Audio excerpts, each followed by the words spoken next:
Hey guys, how's it going? Welcome to Hold the Ball, HTB. Hope all is well. Thanks you guys for tuning in. I appreciate it very much. Look, if you're new, don't forget to like, share, and subscribe. I am just a rugby league dude, making rugby league videos. But in saying that, before I get started, I've got a ball to catch, so pass me the ball.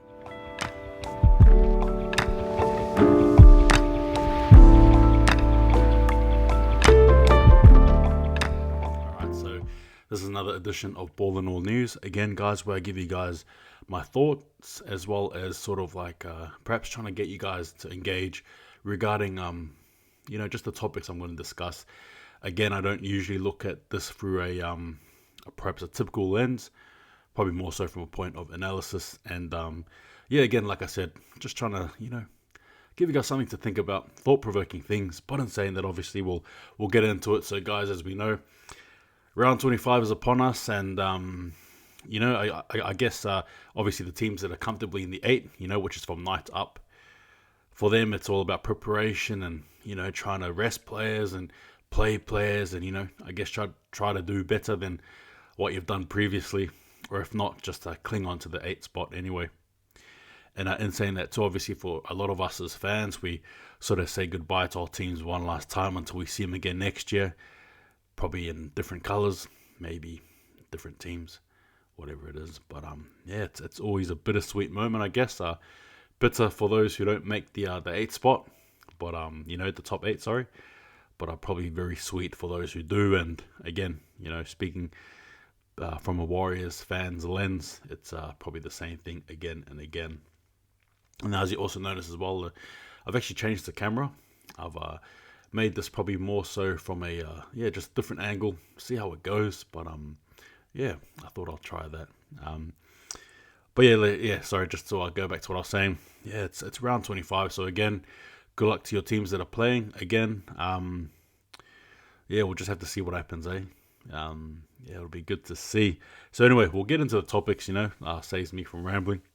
The first one I just want to sort of bring about, obviously, is it's a Payne Haas. So a lot of things have been happening regarding Payne Haas. So apparently there was like that multi-year contract deal, and then there's been a bit of pause that's been put now, and probably a bit of a dispute. I'm not sure whether that's between Haas and his manager, or Haas and manager and the Broncos, but things have been, I think, a bit spicy. And he did post an Instagram as well, just saying basically, that whatever happens, he's coming from a place of love. So again, it sounds very broad, very open. What's he trying to do? And in amongst that discussion as well, you sort of look back at a player, and especially him in particular, and you think, what's his worth? What is he truly worth? For example, Matt Lodge playing at the Warriors, 800 plus, right? And then Bungai Jr. again, who was in a heavier pay packet than Haas was. Yet in terms of just consistency, in terms of coming in and delivering on a week-to-week basis, win or loss, Payne Haas to me was arguably trumps better than those guys, and trumped them quite significantly anyway. So again, I guess the question then is sort of brought again, what is Payne Haas's value, and what do you think his value is? And is he really the greatest prop going on at the moment? Look, my own personal opinion on Payne Haas is I think he is, without a doubt, without a shadow of a doubt. He continues to just elevate his game on a week-to-week basis. I think he's got he's got that captain leadership mentality. I do genuinely believe I see him as a captain, and especially in terms of resilience, in terms of just getting the job done, in terms of grinding. Now, his pay packet reportedly was, a lot lower than, I think it was like the $400,000 mark, or thereabouts. And there was news going on today that the Broncos have upped it, right, quite significantly to what it was originally. Now, in saying that, regardless of your thoughts of Haas being a 400,000, 500,000 player or more, I guess the point you need to look for in players is what do they deliver on a week-to-week basis. And you sort of should go from there. A lot of the time, really, what you find is players like, for example, you got your Milfords, right? You've got for example, your Brooks, right? And you've got probably some future sort of bias too that may, flounder. But you do tend to have some players who, I guess, are very high in demand just because of what they produce, and they sort of go to another team and it all falls to pieces there. And that's the reason why I think a lot of players are put under a lot of pressure, particularly by us as fans. Now, obviously, you can sort of pinpoint it back to the fans, and perhaps we should calm things down. However, in a product versus demand, supply sort of environment that we're in, especially in rugby league, you just got to sort of accept it as is, I guess, anyway, and do your best to perform. Now, back to Payne Haas, like I was saying before, his stats read, so in 19 games so far, he's made 659 tackles with a tackle efficiency of 94.8. And in terms of run meters, he's made 3,271 run meters and averages at around 172.2 meters. Now, efficiency plus run meters, obviously for forward, it's key attributes there. And if you sort of look at that, to me personally, that signifies a really hefty pay packet, I think, anyway. One thing as well that it doesn't mention for players is their stamina and how fit they are. And Payne Haas plays a lot of minutes, actually, and he grinds a lot too. And he's a very strong player, I've noticed in particular as well. I do rate him as one of the stronger players in NRL going, to be honest with you guys. But just to sort of round it off just quickly as well regarding him and everything that's happening, I'm not too sure what's happening with him. I don't even know if it's a done deal with the Broncos. Now, you'd think it would be, or you thought it was. Now, murmurings are happening that it may not be. And like I said, going back to the Instagram post here, it sort of leaves you again with more, one of my favorite sayings anyway, more questions than answers. And you're just sort of left to wait and see what happens. But is Payne Haas worth a large amount of money? Absolutely he is. Is he a marquee player? Absolutely he is. Is he a leader? Absolutely he is. Is he somebody who can come into a team and change it? It's the same as Marquis. Absolutely he is. I guess one sort of question as well is, well, we actually do forget he's actually a young player. I believe he's still 21 years of age, right? 2022 if he hasn't done so already. But point being, he's so young. He's such a young player. A lot to learn, and he's been through a lot. Obviously, he's a very well-reported sort of a player. If you sort of do a bit of digging into his history. But yeah, look, in saying that, all of that aside, the Payne Haas sort of dilemma, we'll have to see what happens. I'm really interested as to see what really unfolds. It's his last game as well for the Broncos. Could it be potentially? I'm not too sure. So we'll see what happens there. But for Payne Haas personally, I do rate him as one of the best, in the top two anyway, best props, him and James Fisher-Harris going. But as to what happens next, we're not sure. But I think I might do a bit of Haas watch, Haas watch. So we'll see what happens. Another sort of a talking point I want to bring towards you guys is Matt Chechen. Now, I'm not sure how to pronounce that. My apologies, but he's set to retire. Basically at the end of the year, and he's obviously one of the more notable refs going around, and he's reffed a few games and has been around for quite some time. The reason why he's done it is because of the peer pressure from fans. Now, my sort of thought around this, particularly with refs, is obviously as fans we want to see the refs give our teams a chance. We want to see them look at the opposition and call a knock on, call a spade, or perhaps a spade from our vision, right? I talk as a very passionate Warriors fan when I say that there's a lot of times when refs have probably done the right call, but just due to in the heat moment, I just don't care. Or I guess sometimes, you probably do, but like I said, heat in the moment things, sorry. Now, back to Matt Chechen. Now, the reason why he said was due to that Sharks and Knights game, and I do understand that there was a controversial point there in the game where many led to believe that the Sharks were robbed, apparently, and he said he was basically afraid to leave his hotel room. It sort of brings me back to that question of fans and how much passion is too much.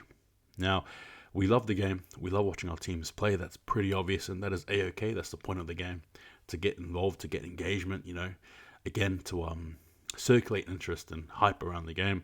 Without the fans, the sport dies. That's ultimately, that's the only reason why you get these people walking in suits and players playing, it's because the fans. Sure, sponsorship and all that stuff, but again, everything falls back to the fans. It's us. It's you. It's me. It is what it is. Give me your thoughts on that, by the way. But yeah, look, going back to the fans, how much passion is too much passion? Now, as I was saying before, we can sort of rock up and, like we're trying to, I guess anyway, the NRL is sort of in a sticky situation where they want to have a fast-paced game, and then we sometimes forget that the refs are human as well. Sure, we can probably imagine and throw little jokes here and there saying that they should be quite literally attuned to the rules, because that's all they do is read rugby league and they know the rules. But let's be honest now, it's not always going to happen, which will lead me to another discussion point as well later on. Now, do we do enough to promote positivity regarding the refs? Now, a lot of the time we all have, that little hashtag we all know about. Hey, I've said it, you've said it, ref's fault, right? But do we do enough to really just be positive with the refs? Sure, ref A may have cost Team B a win, but does ref A deserve the hate? Does ref A deserve the abuse? Does ref A deserve the vitriol and all that negativity being spewed towards him or her? And ultimately, I don't think so. I think as fans, we need to do better. I think as fans, we need to, again, acknowledge that they're human. Sure, like I said, and I'm going to be the first one to put my hand up. I look at the Raiders, for example, and obviously I can get upset there at the ref and, throw hammers and tongs and all that stuff there. But, ultimately, again, you need to realize that he is just a human being and he's only going to react to what's in front of him. Now, again, I think as fans collectively, we need to do a lot more positive sort of, I guess we need to just be, I think anyway, ultimately more positive towards our referees. I think they need a lot more support than we give them. I actually wouldn't mind having an interview with a referee, any referee in the NRL, male, female, touch judge, whatever. I think it'll be actually good, bunker worker, whatever. Just to sort of, again, get a point of where they're coming from. How do they feel? They're not human, particularly with the review with Ansley, and you sort of go back and you think, oh, geez, I should have made it. I should have done that call. But what do you do? There's so much pressure for referees. They've got the pressure of not only the fans, sponsors, NRL, but obviously they've got the pressure of their boss, who wants them to deliver the best quality rugby that they can at the right moment, at the right exact moment, right? No millimeter forward or back. And again, like I said, at that second, right there, So again, there's a lot of pressure there for the refs, and I guess as fans, we sort of take it for granted, I think, anyway. We do, whenever kickoff happens, we either love or hate the ref, before they even name or after they're named. And we sort of attribute them to perhaps wins and losses. And though you can say it might be true statistically, now whether these refs go out their way to really try and screw your team over, I'm not too sure. I don't think so. I'd like to not think so. I think in saying that, again, with Matt Chechen, that's another ref lost. And you got to remember that without referees, there's no dictatorship of the game. There's no authority figure. And as wild as rugby league is, as brutal as it is, and as beautiful or silky or whatever word you want to use as it is, without a referee there, it's meaningless. You know what I mean? That's the reality. So I guess for me, I would encourage you and myself to really try and, I think, spread a bit of positivity to our referees. I think it's really important that we do, especially in this climate here, COVID and everything like that. Again, that doesn't excuse the bad decisions, sure, but hey, there needs to be a point where you just gotta, as fans, we all got to try and just accept it. And again, just try to encourage that positivity, especially the refs. They need it. They deserve it. That's my thoughts anyway. Yeah, we got other refs there. Let's try and make sure that the next crop of refs are treated with respect and with, dignity and with integrity. That we as fans, again, it's easy to get passionate. It's easy to throw the hammers. I know. I've been there. Don't you worry, Warriors League fan here. All right, you're preaching to the to the perhaps the choir, or perhaps to the unsaved regarding the whole positivity to the refs. But it's probably a challenge I want to try and put for myself, particularly moving onwards and particularly moving into next year as well. Um, yeah, bit of food for thought there. What are your thoughts there?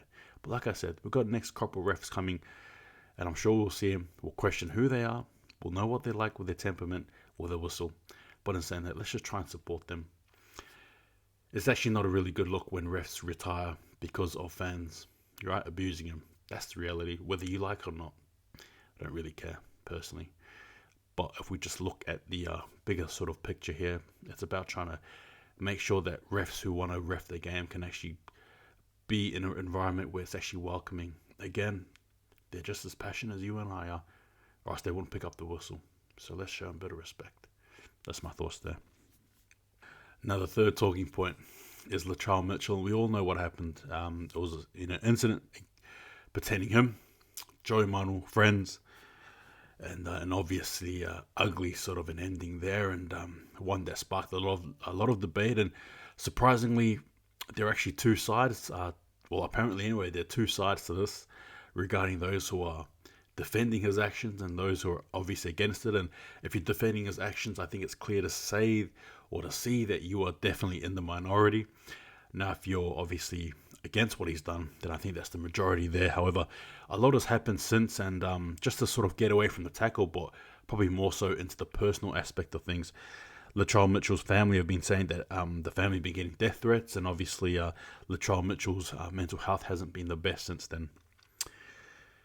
Now, I want to try and carefully articulate how I sort of spiel this, but it's if you sort of look at what happened, right? There was that no apology sort of attitude, and the way he just carried on about it, even afterwards. There needs to be some sort of, I think, line where you sort of draw that line of responsibility, I think, anyway, for your actions. And obviously, again, like I said, I firmly don't believe that Latrell Mitchell went in there wanting to break and, impale Joe Manu's, faces, bones, and all that, socket as well as cheekbone. But it was still reckless. There was no arms in it. It was just an absolute dirty tackle. Now, like I was saying before, regarding Latrell Mitchell and his mental health, and going back to the the line in the sand. Now, I understand that, but I still think that in that moment there, you've still got to take on what you've done, and you've got to accept it, and you've got to try and work towards it. Now, how does Latrell Mitchell sort of work towards that regarding his mental health, regarding his general overall play? I'm not too sure. Now, I'm not here to beat him up. I think the media have done a good job at doing that. I'm here to more so see it from different angles. Now, I mentioned his family as well, getting death threats. That is not on. Guys, I get it. You're a passionate Roosters fan. Perhaps you're just a passionate hater of Latrell Mitchell. Not too sure. But to go around to that point of death threats and stuff, I don't think that's on. I don't think that's needed, and I don't think that type of thing is deserved, or it shouldn't survive in the game anyway, to be honest with you guys. Obviously, sort of drawing back to the refs, we're passionate as fans, and obviously right there in the heat of the moment, we can feel it just as much as the players do. It's human psychology. It is what it is. But I think, threatening his family, death and stuff, there's a line there you sort of cross when you do, well, not sort of, you quite literally cross the line and you sleep in it, right? So, again, I would encourage a bit of a lot of pullback there.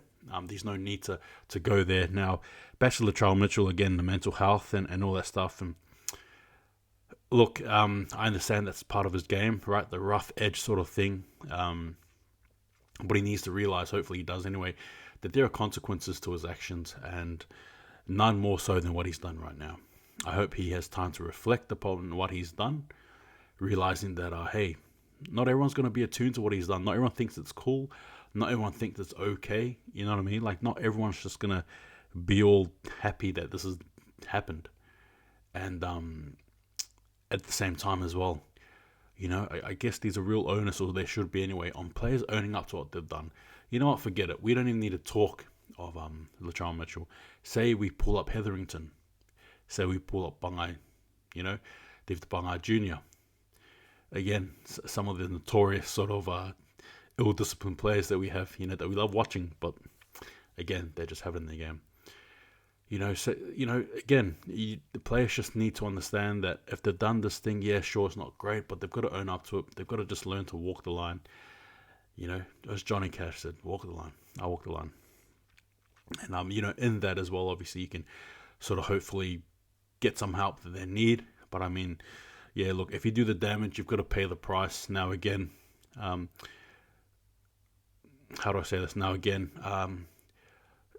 the person that's actually worse off here is Joey Manu. It's not Latrell Mitchell. That is where I'm coming from. That's where I come from, full stop.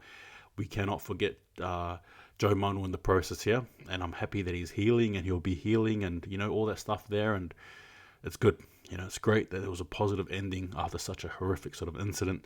But like I said, my point is, though, don't forget him. He is the one that we should be more concerned about. Now, again, as for Latrell Mitchell and what's happened, no death threats are a no-no. Absolutely, to him or family. And at the same time as well, mental health regarding that. Well, look, like I said, it's tough, it sucks, sure, but there needs to be some onus on responsibility. There needs to be some sort of drawback on that, looking at responsibility directly, taking it head on, knowing that you've stuffed up, but moving on from there. You know what I mean? Is he truly apologetic? Did he apologize? Has he really? We'll have to see, obviously, and Joe Manu's family as well, they've said that they feel sorry for him. Now, I'm not sure who they're meaning to. I'm assuming they probably mean Joe Manu or Latrell Mitchell, either one. But yeah, look, I guess just to sort of finish that off, my conclusion, though, is, again, players who do that stuff, you just got to sort of admit you've done wrong, move on from there. But in saying that, obviously, I hope Latrell Mitchell recovers well from this. I'm sure he still has a big sort of impact to the game, and we'll see him for many more years to come. But the game has moved past these type of plays, to be honest with you guys, and that's probably another topic to discuss as well. But we'll leave that for next time. And so, like, the last sort of talking point I have is the infamous Trent Robinson sort of quote there, and well, not quote, more so I guess blow up, and it sort of links up to everything I've said bar the Payne Haas topic, right?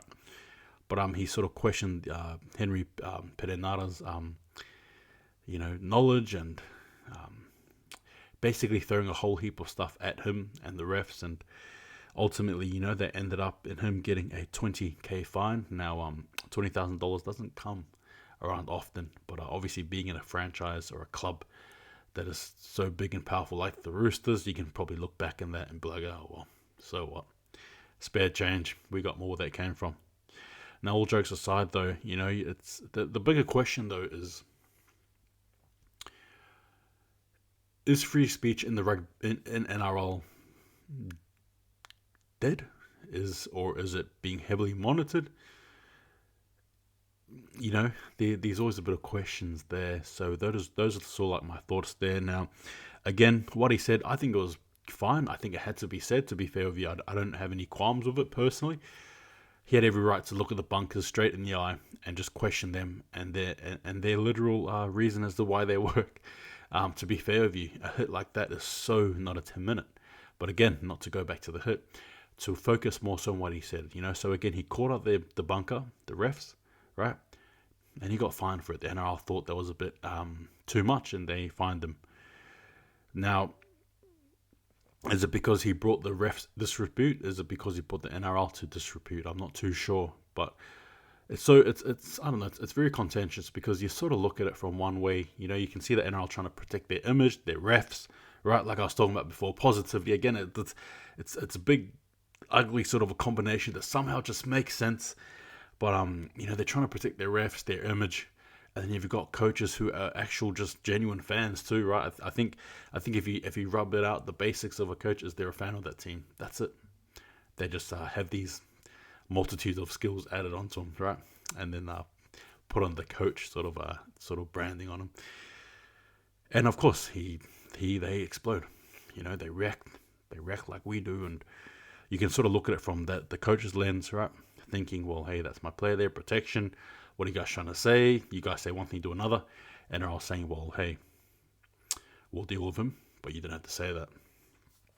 But yeah, I guess it just sort of brings back to that sort of question again, like, whose side are you on? Are you on the NRL side? Are you on Trent Robinson's side? But I guess the question too as well is free speech dead in rugby league? Can you really say what you want to say? And I guess historically, if you look at things, no, you can't. Wayne Bennett, Ricky Stewart, who else? Oh, the old Manly coach, I forgot his name. Goodness. Mr. There needs to be an investigation into this. Tuvey? Yeah, Tuvey, I think, yeah. So, again, a few of these players and have sort of been fined, I think, anyway, for speaking out against the referees. And it's sort of like a weird battle, isn't it? It's a weird battle of incompetent reffing versus furious coaches, and they try and battle out with the NRL always coming to the rescue for the refs anyway, never for the coaches. Anyway, food for thought there. But yeah, what do you think? Is free speech dead? I think what he said was right. Obviously, players, I think if they speak out, they get fined too. So, yeah, interesting. Obviously, you work under your contractor, right? You got to obey their rules. Understand? I'm sure you can speak out a little bit. Anyway. All right, guys. So, look, that has been my sort of topics for today. That's the topics for today done. I thank you guys for making it this far and listening to me just ramble. Again, like I said, it's all about just trying to get some discussions. What are your thoughts anyway? Just quickly as well, I am letting you guys know, and I'll just let you guys know in a separate video, but I may as well do it now as well. During the off season, there's a lot more videos coming up. I want to be doing a review, an in-depth review on the Warriors. Obviously, we're going to get there. We're going to do reviews. We're going to, we need to analyze this team and what went wrong, and we need to go to the nitty-gritty details as well, stats and stuff. So I love that stuff. But I'm also going to be reviewing every other team as well. It might be like a 20-minute review, for example, say the Bulldogs, or for example, say the Raiders, and a bit of a preview into how they should be or how we expect them to play next year. So again, I'm planning to do that. Another thing as well is I plan to either follow Penrith or Manly in their journey throughout the final. So again, expect me to sort of do the whole team list thing and the reaction stuff, and just do that. Just why not? I mean, look, the Warriors campaign quite literally ends on Sunday, but it doesn't mean that my channel has to, I can just follow another team, not passionately follow. You get what I mean? In terms of just creating more content, we'll just do that for the sake of it. So yeah, I'm gonna be doing a lot of stuff as well as talking about different other things as well. Awards that probably should be more noticeable in the NRL, and probably more the gaming stuff, at least, it's once a week anyway, where I just post a little gaming thing for you guys. And again, it's trying to sort of hear my fans, right? Because obviously I've got fans from different ages, I've got fans of male and female, and it's trying to somehow gel to every single one. And on top of it as well, I've got fans from America, New Zealand, Australia, Papua New Guinea, over in Europe, and it's about trying to somehow cater to everyone as well. But yeah, and at the same time as well, I'm doing more California Rugby League content, which I'm enjoying, and I'm enjoying their stuff. Yeah, it's interesting in a good way, because it sort of opens up your world to something that is fresh and dynamic, and it's basically rugby league from an American lens, which I'm not complaining about personally, which is cool. And on top of that as well, like I said, guys, stay tuned. Just because the season is coming to an end doesn't mean that I am. I want to be here annoying you guys constantly on a week basis. And on top of that as well, I think I'll be doing teams, my sort of top 13, 17, as if the World Cup was on, giving my best Tongan team, Samoan, Fijian.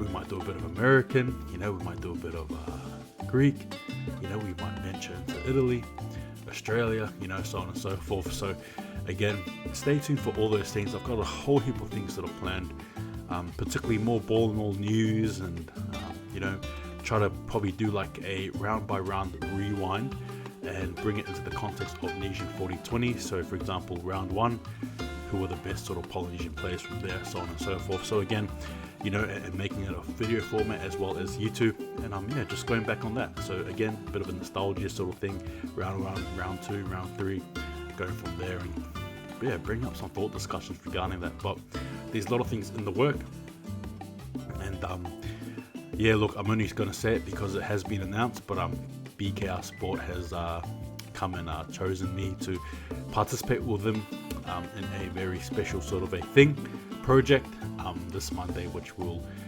be discussing anyway. But yeah, looking forward to it. It's gonna be awesome, man. But guys, thanks again if you made it this long, even further than before. You're cool, you're awesome. Have a good one. Give me guys all your thoughts. Give me your thoughts. But yeah, take it easy, and yeah, hold the ball. See you guys next time.